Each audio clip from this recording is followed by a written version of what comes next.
Deus, te agradecemos pelo privilégio de estarmos aqui reunidos em teu nome, num culto solene a ti, ao Deus Pai, ao Deus Filho, Deus Espírito Santo, a liberdade que temos, ó Deus, de te servir, de te adorar. Louvado seja o teu nome por isso. Intercedemos em favor de irmãos nossos que estão com a Covid-19, famílias inteiras, que o Senhor possa continuar com a tua boa mão, conduzindo a vida desses amados, proporcionando plena recuperação à sua saúde. Intercedemos pelos demais enfermos, sejam em leitos hospitalares ou em casa, que o Senhor, ó Pai, possa agir favoravelmente para com os seus filhos, trazendo alívio às suas dores, trazendo restauração às suas feridas, às suas enfermidades. É o que nós te pedimos. E também, ó Deus, que nesse instante, ao atentarmos para a tua santa palavra, que sejamos mais uma vez edificados por ela. É no nome de Jesus que pedimos estas bênçãos. Amém. Quero pedir aos irmãos da junta, eu não sei se os climatizadores já estão no nível 1. Se já estiver no 1, tá ótimo. Mas se não estiver, é só colocar no 1. Ok? Mas se estiver, pode deixar para não dar aquele ruído e dar sono. Eu não vou me demorar, mas sempre tem um ou outro irmão que está muito mal de sono. E esse barulho acaba contribuindo. Então, 1 Pedro, capítulo 1, versos 1 e 2 apenas. Hoje nós vamos ter um momento de introdução a essa epístola. Diz assim: Pedro, apóstolo de Jesus Cristo, aos eleitos que são forasteiros, da dispersão no Ponto, Galácia, Capadócia, Ásia e Bitínia, eleitos segundo a presciência de Deus Pai, em santificação do Espírito, para a obediência e a aspersão do sangue de Jesus Cristo, graça e paz vos sejam multiplicados. A temática que vamos tratar essa noite é esperança no mundo hostil. Sempre que você se deparar com um texto sacrossanto, um texto da palavra de Deus, há algumas perguntas que são fundamentais e que precisam ser respondidas, a fim de que você tenha um entendimento correto, bíblico, e faça as aplicações pertinentes do texto sagrado. Eu quero iniciar aqui destacando que sempre que atentamos para um livro da Bíblia, primeiro é quem escreveu, não é nem quem é o autor. O autor é Deus, de Gênesis a Apocalipse. Mas quem escreveu? Quem que Deus instrumentalizou para escrever o que temos diante dos nossos olhos? Segunda pergunta: a que público se dirigiu primariamente esse texto?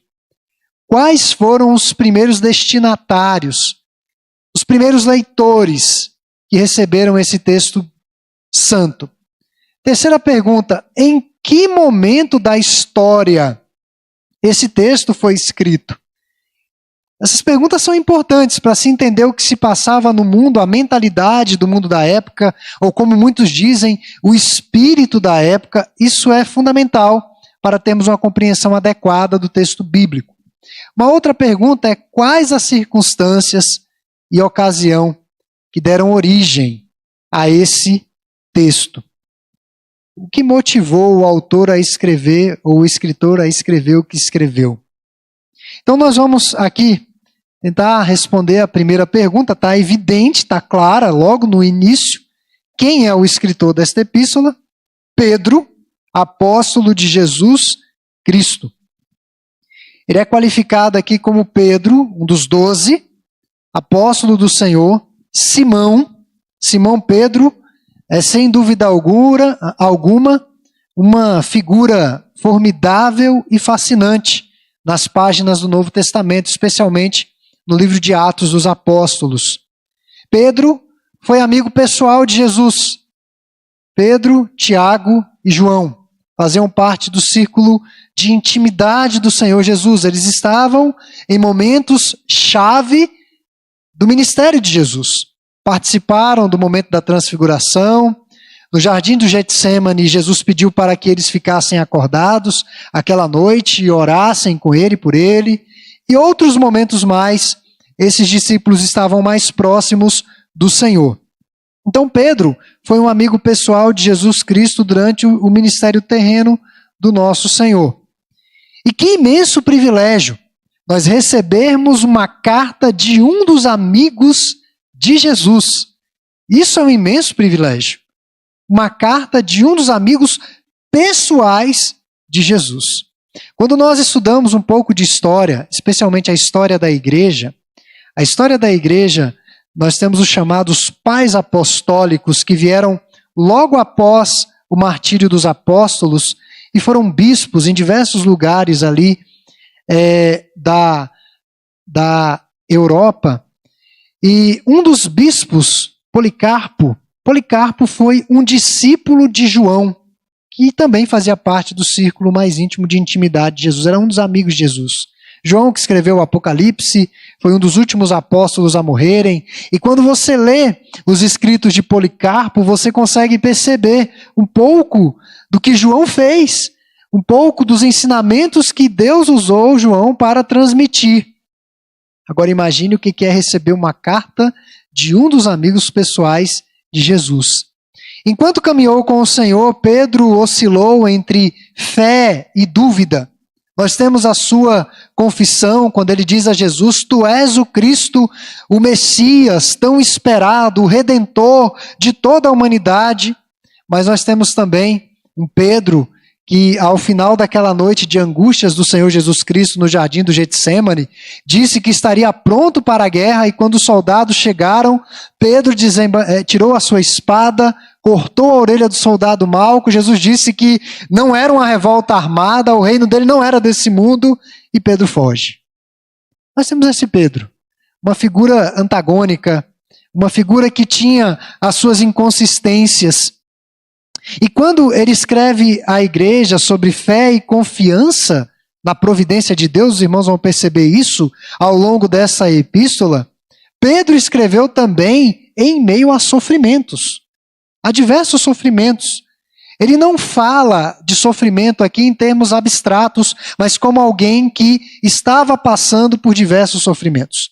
A história da igreja, a tradição nos conta que Pedro e Paulo foram mortos pelas mãos de Nero, o louco imperador romano, que colocou fogo em Roma e acusou os cristãos de terem colocado fogo em Roma. E Nero, quando fez essa acusação, desencadeou uma terrível e sangrenta perseguição à cristandade do primeiro século, do final do primeiro século. E foi exatamente nesse período, no ano 64 depois de Cristo, que Paulo e Pedro foram presos e foram condenados à pena capital. Pedro, quando foi ser crucificado, se recusou a ser crucificado em pé. A tradição diz que Pedro falou: não vou ser crucificado igual ao meu Senhor, eu vou ser crucificado de cabeça para baixo. E assim Pedro morreu pelas mãos de Nero, é o que nos diz a história. Juntamente com Paulo, Pedro forma os dois pilares fundamentais da consolidação da fé cristã no Novo Testamento. Assumiu o papel de protagonismo na pregação do Evangelho em meio aos judeus, o apóstolo dos judeus. E Paulo, o apóstolo dos não-judeus. Essas duas bases fundamentais. Quando foi escrita essa epístola? Ela foi escrita entre 60 e 63 depois de Cristo. Não pode ter sido depois, porque em 64 Pedro foi executado. Então, entre 60 e 63 depois de Cristo foi a data de composição desta epístola. Quem foram os primeiros destinatários? Está logo aí no início.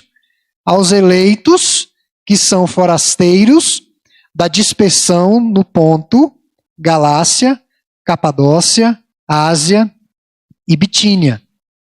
Ela foi endereçada a cristãos da Ásia Menor. Nós poderíamos sintetizar essas cidades dessa maneira. Uma região localizada na atual Turquia.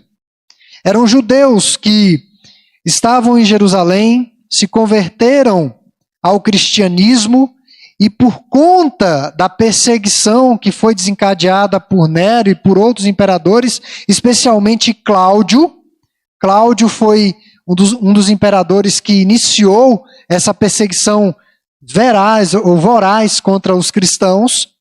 Então, muitos acabaram fugindo de Jerusalém para não serem mortos.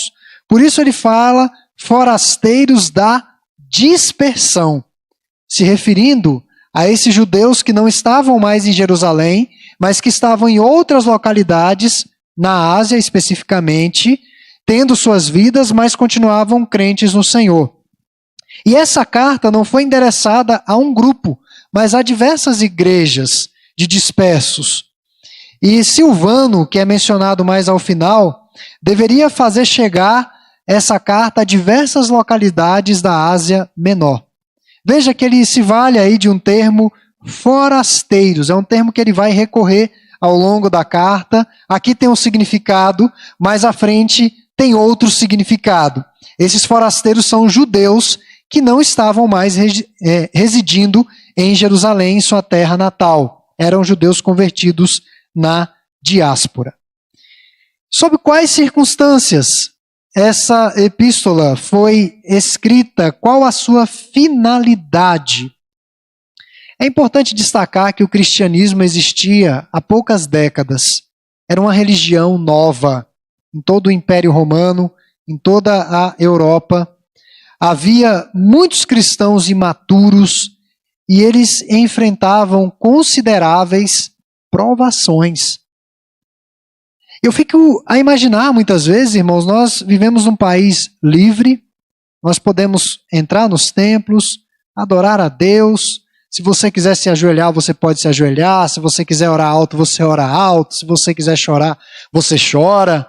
Você pode sair daqui, ir numa lanchonete qualquer, num estabelecimento, falar de Jesus livremente. Talvez alguém se levante, fale alguma coisa, mas você tem liberdade para expressar a sua fé. O nosso país teria tudo para ter os melhores crentes do mundo. No entanto, não é o que vemos na prática. O nosso país ainda continua um país com muita corrupção, em diversos setores. O nosso país continua sendo um país que não respeita os seus educadores, os seus professores. O nosso país continua sendo um país cuja violência é altíssima. Altíssima. Semana passada eu fui informado, uma pessoa que nos ajuda com o tratamento do Rafael foi assaltada na QND de uma forma extremamente violenta. Violenta, à mão armada. Uma mulher. Levaram todos os equipamentos dela, equipamentos caríssimos. Ela falou, eu não sei por que eles levaram o cilindro que eu uso para os tratamentos. Não serve para nada. O cilindro é avaliado em 30 mil reais. Então nós vivemos numa sociedade cuja violência é gratuita. Ela levou uma coronhada na cabeça. Enfim, dá um filme contar isso daqui. Então, se há tanto evangelho, se tantas pessoas estão sendo convertidas, nós deveríamos ter uma moralidade melhor. Isso deveria, de alguma maneira, refletir na nossa sociedade. Agora, irmãos, imagine o que é viver os primeiros momentos do cristianismo, no primeiro século, uma religião nova, sem muitas informações, sem uma doutrina consolidada. Nós somos presbiterianos, só no Brasil são 157 anos, ou 158, agora talvez me fuja aqui. Quase 160 anos só de presbiterianismo no Brasil, no mundo, mais de 500 anos, ou seja, a nossa fé tem doutrina, tem base, mas uma religião que tinha pouco mais de 20 anos. E essa religião era assim, ferozmente perseguida por imperadores, pelo Estado. Imagine como estavam os corações desses crentes, amedrontados. Então eles sofriam injúrias, maus tratos, muitos eram arrastados a tribunais, tinham seus bens expoliados, retirados, ficavam pobres. E situações que colocavam em risco a segurança, a estabilidade social e a saúde física e espiritual daquelas comunidades. Então Pedro escreve a esses crentes que estão sofrendo. Escreve sua missiva revisando as verdades cardeais relativas à fé. Nós vamos ver isso logo aqui até o capítulo 2. a fim de encorajar os seus leitores em meio às provações e dificuldades. Pedro vai ressaltando pontos importantes, vitais, fundamentais, essenciais da fé cristã. Por um lado, visa fortalecer a fé dos seus interlocutores na eterna obra de Cristo, que comparada às provações é infinitamente superior. Eu diria que se nós fôssemos aplicar a nossa atualidade hoje, a aplicação seria um pouco diferente no Brasil. Pedro está tentando chamar, mas o objetivo é o mesmo. Pedro procura chamar a atenção dos seus destinatários a Cristo, a obra de Cristo, ao céu, às maravilhas do céu, para que eles suportassem as provações, as perseguições.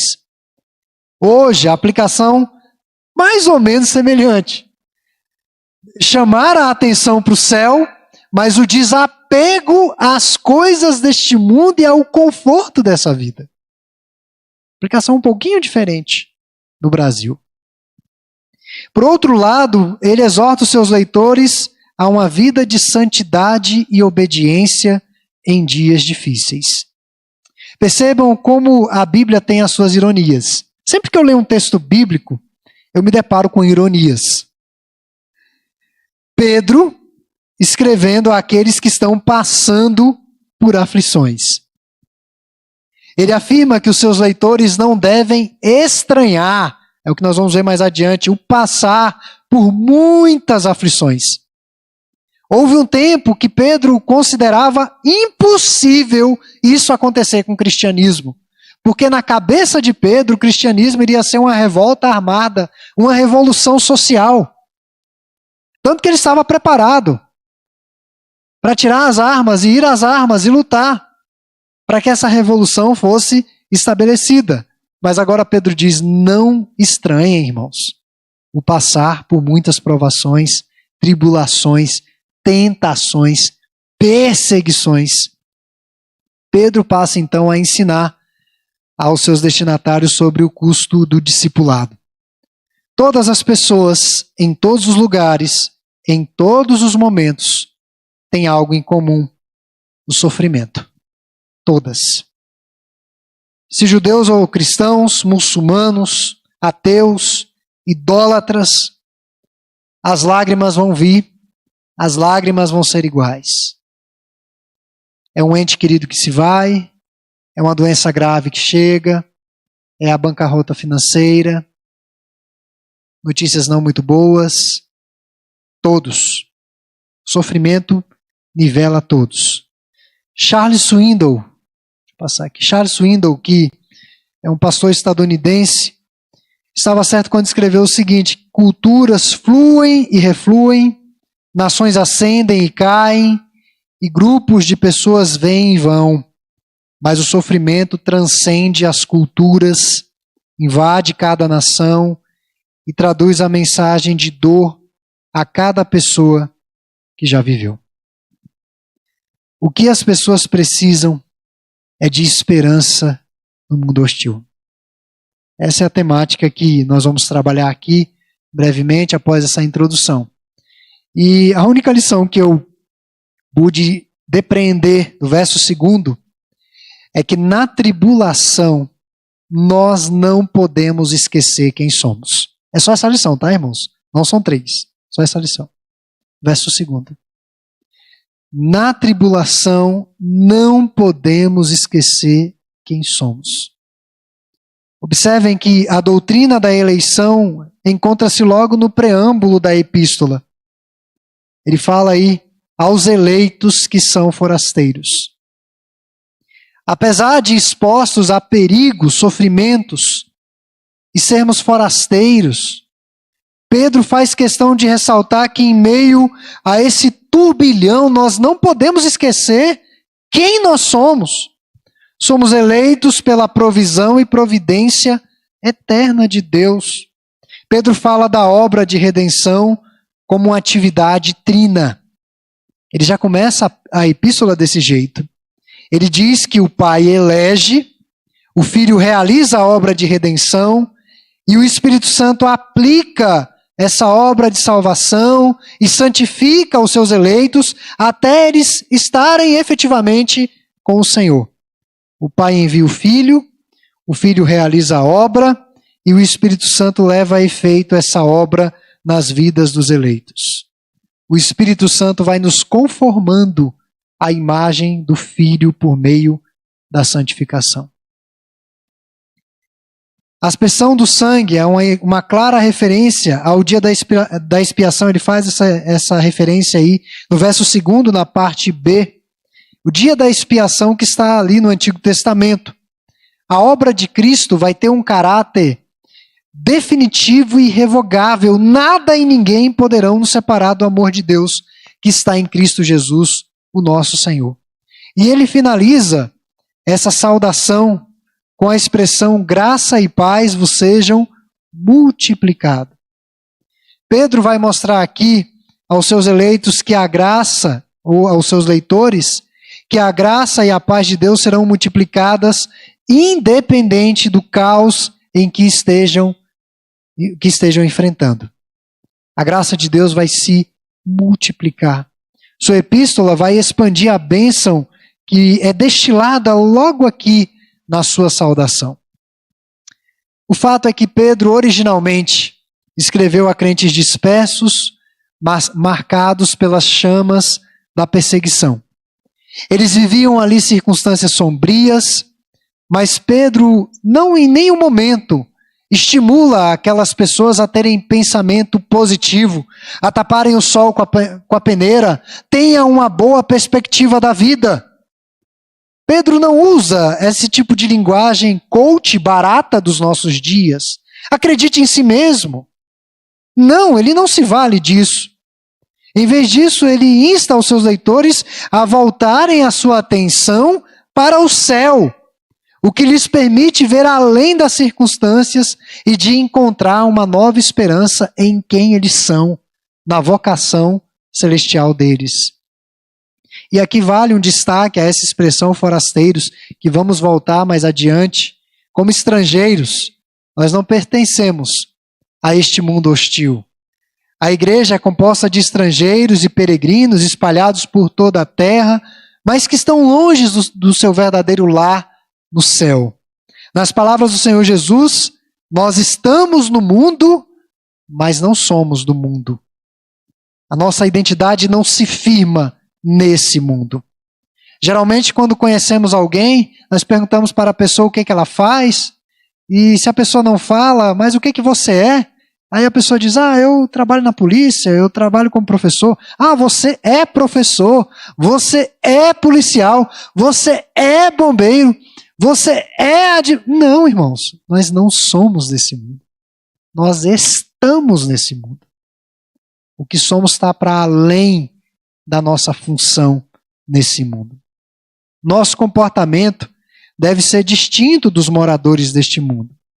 Entretanto, Pedro deixa claro que, como fez Jesus, não devemos nos tornar eremitas, enclausurados ou enclausurados do mundo, isolados, mas viver de tal forma que as pessoas consigam perceber a glória de Deus por meio das nossas vidas. As pessoas têm de olhar para nós e ver Cristo. Não devemos viver separados da igreja, como indivíduos, mas em comunidade com o povo da aliança, com o povo de Deus. Não devemos viver no mundo e ir à igreja. É um erro dizer, eu vou à igreja. Eu sou a igreja. Eu estou na igreja. Eu sou o povo de Deus. Mas devemos viver na igreja e ir para o mundo. Eu estou indo para o mundo, eu não estou indo para a igreja. Então, a palavra forasteiro significa que somos estrangeiros nesse mundo mau. As ideias de esperança, céu e segunda vinda de Cristo e a glória futura vão ser destaques nessa epístola. Os irmãos vão perceber que volta e meia vamos retornar a esses assuntos. Além disso, Pedro repetidamente mostra que os incrédulos serão julgados por Deus. E mais uma ironia. Estes peregrinos errantes herdarão a terra. É o que Jesus fala nas bem-aventuranças. Nós herdaremos a terra. Hoje somos peregrinos, mas nós vamos herdar essa terra. Enquanto que aqueles que pensam que podem reivindicar o mundo vão perdê-lo no julgamento de Deus. Como estrangeiros espirituais, o mais importante para os leitores de Pedro não era a sua relação com o mundo, mas a sua relação com o céu. Na verdade, o mundo é apenas uma ponte.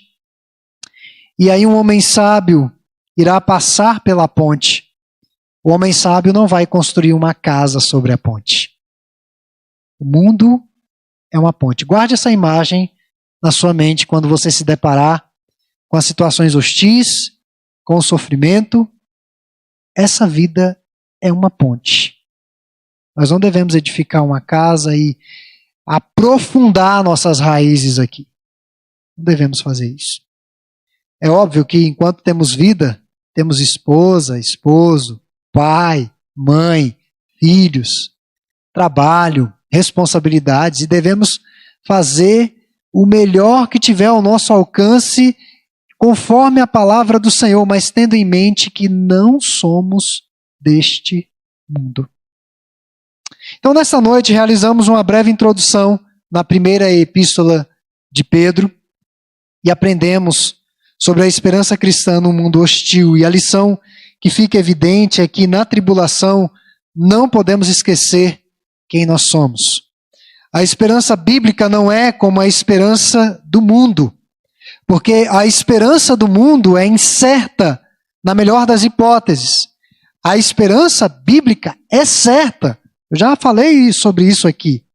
Porque é uma promessa do Deus que não pode mentir. Pedro declara que o nosso relacionamento com Deus não depende de nossas forças, mas da graça de Deus. Graças a Deus por isso. O nosso relacionamento com Ele não depende de nós. Assim podemos buscar a Deus durante os tempos de perseguição, porque Ele é poderoso e soberano para guardar e salvar os seus filhos. E aqui eu quero finalizar com uma história verídica que o afamado e consagrado evangelista e pregador norte-americano Moody contou em um de seus sermões, em uma de suas cruzadas evangelísticas pelo norte da América. Moody disse o seguinte, que uma mulher cristã, brilhante, alegre, otimista, estava doente, enferma, confinada a um quarto, acamada, sem condições de sair do seu apartamento. Ela morava num prédio, numa localidade de periferia, um prédio muito degradado, velho. Ela morava no 5º andar, o prédio não tinha elevador. E certo dia, uma irmã foi visitá-la com uma outra irmã que era de uma condição mais abastada. Uma mulher rica. E as duas foram visitar essa outra que estava doente. Quando chegaram no local, a mulher mais abastada olhou para todo aquele cenário de desleixo e de destruição do local e disse o seguinte: que lugar escuro e sujo. E aí a amiga respondeu para ela: o melhor do lugar está lá em cima. E daí elas entraram no prédio, subiram ao primeiro andar, segundo andar, chegou no 2º andar, ela olhou assim, nossa, mas o lugar realmente é muito, muito destruído, muito feio. E a amiga disse, o melhor está lá em cima. Daí finalmente chegaram no 5º andar, e daí se depararam com aquela crente piedosa, acamada, um apartamento limpíssimo, muito asseada, havia algumas flores ali no peitoril da janela, apartamento muito limpo, mas simples, uma casa simples, precisando de alguns reparos, de algumas reformas, e aquela irmã ali acamada, e aí aquela mulher abastada não conseguiu. Aí ela virou para aquela irmã que estava acamada e disse, deve ser muito difícil para você morar num lugar como esse. E aí aquela irmã acamada disse o seguinte, o melhor está lá em cima. O melhor está lá em cima, irmãos. O melhor não é aqui. Eu penso que a grande lição que nós temos de aprender essa noite à luz desse texto é que os nossos olhos têm de estar fixos lá em cima, no que o Senhor está preparando para nós. Se perdermos esse referencial, nós vamos ficar literalmente afundados nas nossas provações. Se você começar a focar muito no problema, pode perceber, quando um problema é muito sério, muito grave, isso lhe desajusta completamente. Há pessoas que não dormem bem, há pessoas que não comem bem, há pessoas que ficam mal-humoradas. E se aquilo persiste, a pessoa se entrega a essa amargura e se entrega ao problema, a situação não vai mudar. Agora, quando você muda a sua perspectiva e de fato você mantém o foco que o melhor está lá em cima, aí você consegue atravessar por esses dias escuros, sombrios e de provações. Então, que Deus nos ajude essa noite a termos essa perspectiva, que Deus aplique a sua palavra, e nós vamos prosseguir nessas páginas de 1 Pedro. Eu creio que o Senhor tem muito a falar aos nossos corações.